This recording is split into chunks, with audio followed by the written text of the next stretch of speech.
Saan mo ba gustong pumunta? Sa bundok o dagat ba? Sa mga ulap kaya walang problemang iisipin pa. Pag ikaw naman ang laging magkakasama.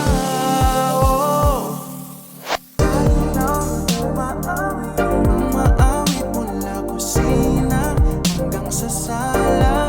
Lagi lang papasa.